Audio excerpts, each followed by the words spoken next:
Hi everyone. Today in the Talks with the Networks, we are going to have the pleasure to talk with Nils. He's the managing director of the Combined Logistics Networks and is going to join us for a coffee.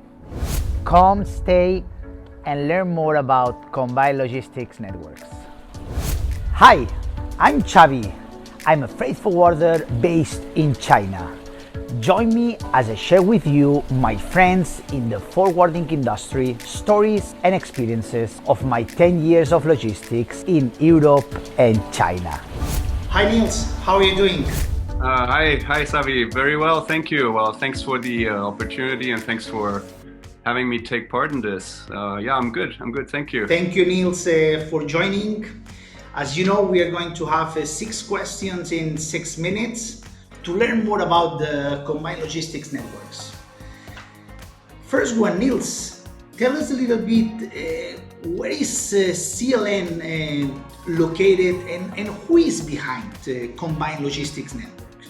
Yes, so Combined Logistics Networks is basically located out of Hong Kong and the Philippines in Manila. So Hong Kong is the headquarters and that's where the company was founded. It's actually a subsidiary of RW Solutions Limited, which was founded in 2002 by myself. So I'm behind it, and Christian, my partner Christian Reuber. And yeah, basically started our journey 19 years ago. Coming to the second, that when was founded 18, 19 years ago, and why does CLN borns? Why does it come out? It's a good question that we sometimes ask ourselves too. So back in the early 2000s, late 90s, I met Christian. We studied together actually in Singapore. We studied international business, and we became friends in Singapore. And then I basically got my first job in Hong Kong, working for a trading company, and Christian was working for his family business in the Philippines. And I was exposed to a lot of freight forwarders at the time, being a shipper, and Christian was in the freight forwarding business. So he came to visit me in Hong Kong, and he was like, hey, why don't we do a network together? There's a lot of demand for freight networking. And I was like, what is freight networking? What is it exactly? But sure, I mean, I'll be happy to do a company together with you. Let's do it. Christian actually was the one to even write the website himself, coded the website himself, and I took care of the administrative stuff. I set up the company in Hong Kong, and we got on the journey together like that, setting up the Combined Freight Network first. That's how it was called. And yeah, eventually we changed it to Combined Logistics Networks.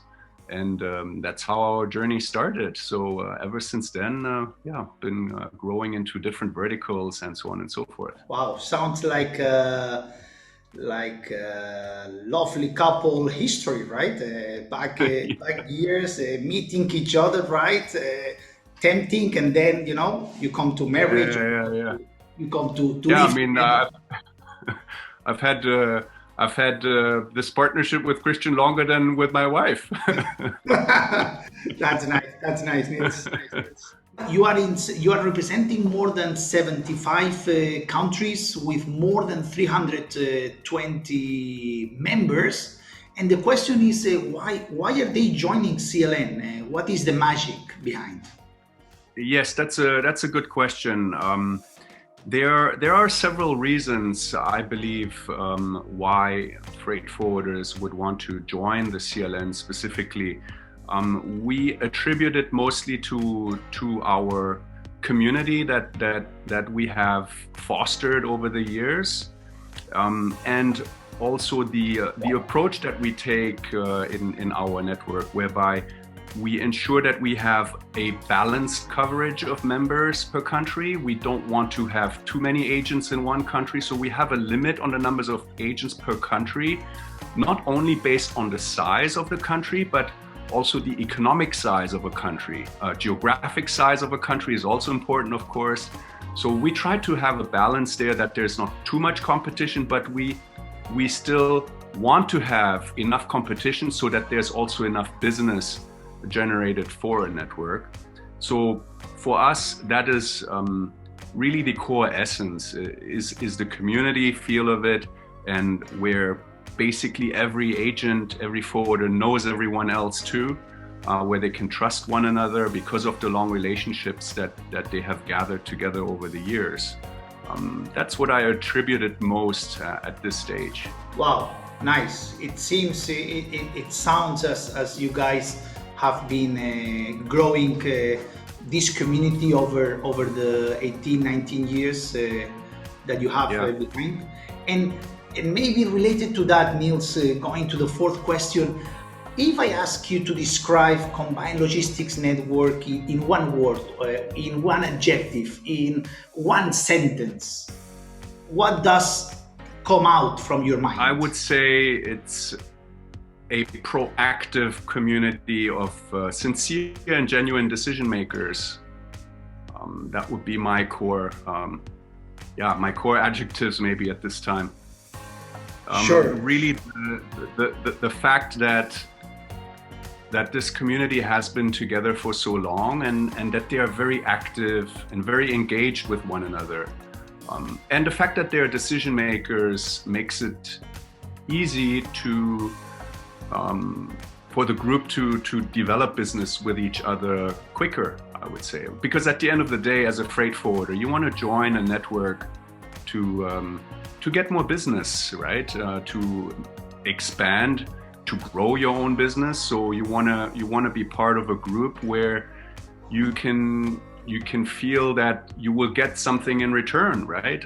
Obviously, you want to get a return on your investment. Hard to judge and understand that, but if you've been doing this since 19 years like we have a pretty good feel for that community and how active it is at this stage. Nils, let me come to the fifth question related to that, coming from those proactive members. How does freight forwarders tend to worry sometimes about the payment protection of doing business and credit terms? As we know, for all of you, of course, we know that the payment protection is the capability to get paid by the end of the day, while credit terms, it is how long are you going to have those outstanding invoices to get the money back for the services. So my question to you on the fifth one, it's a bit tricky, Nils. How does the CLN deals with this payment protection, with these credit terms? Do you have any specific rule? How are you doing with that?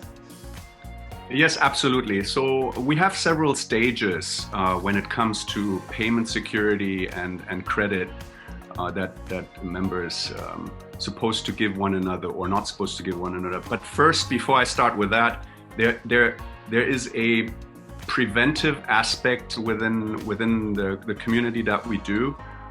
First of all, what we do is before we take on any new member on board, we have a very strict due diligence process and a screening process as well. So anybody that joins the CLN first has to be on a 60-day probationary period before they get before they become fully accredited members.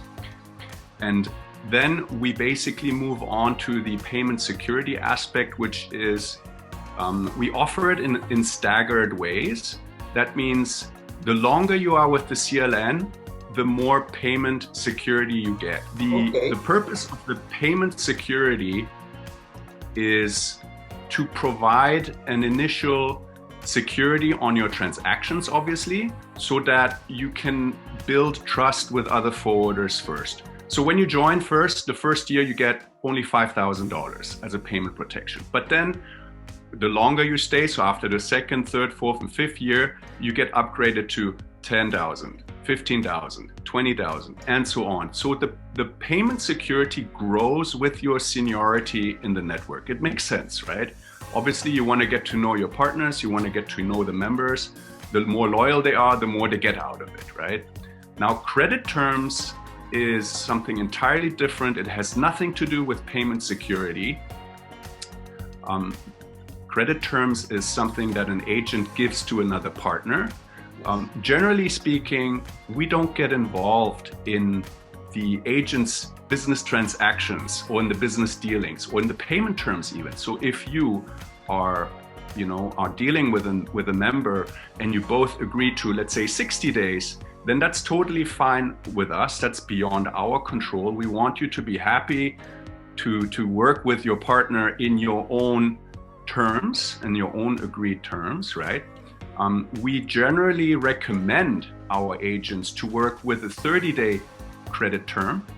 But if you say now, oh, I have a good friend of mine, I give him 100 days or I give him 90 days and I'm fine with it, these are my own, this is my own policy, then this is not something that we are going to interfere with.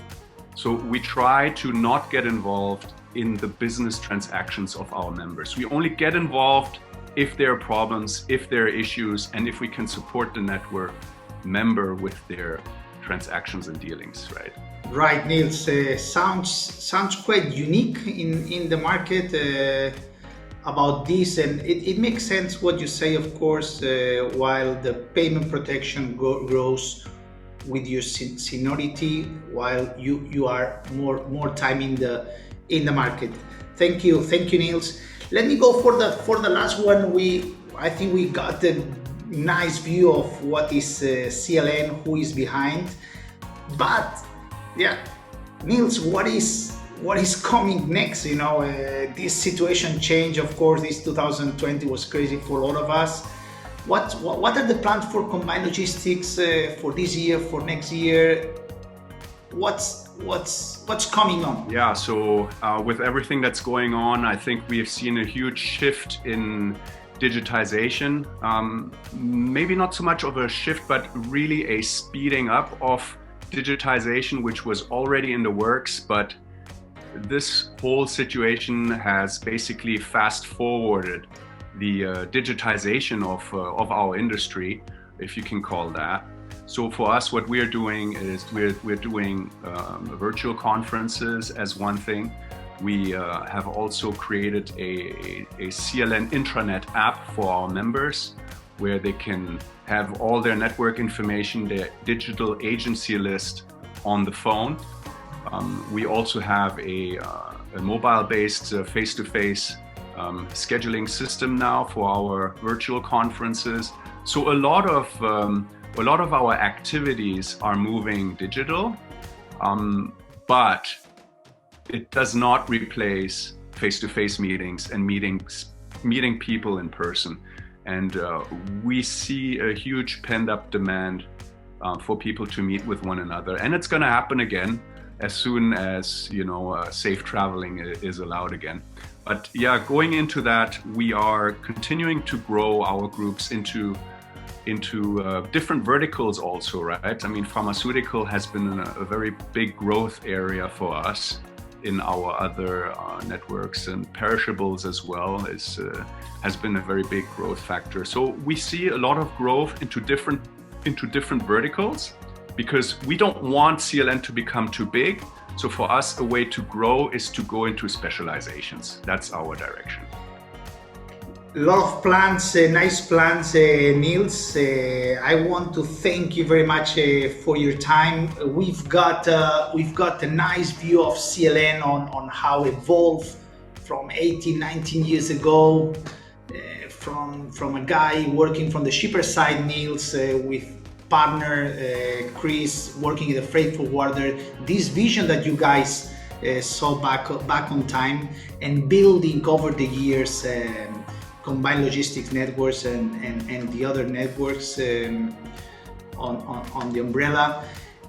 We have seen, of course, a very interesting point about the payment protection, which grows through the seniority, and also allow the partners to talk and to talk about the credit terms by itself and step in if any help they need. Of course, I understand that you guys are there. And I've seen, as you commented, the nice vision, Nils, on the being digitals. I completely agree when you say that this period of time make us speed up, right? This digital transaction, and myself also, okay? So thank you very much, Nils, for being on the talks with the networks. It was a really pleasure having you on board. Yeah, awesome. Thanks for having me, Xavi. It's nice to see you. Thank you. Bye-bye. Bye, take care.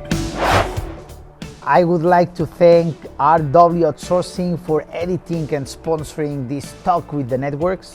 RW Outsourcing is a specialized staffing providers for freight forwarders based out of the Philippines, the leading outsourcing destination for remote work. If you want to learn more about RW Outsourcing, go and visit the website www.rwoutsourcing.com.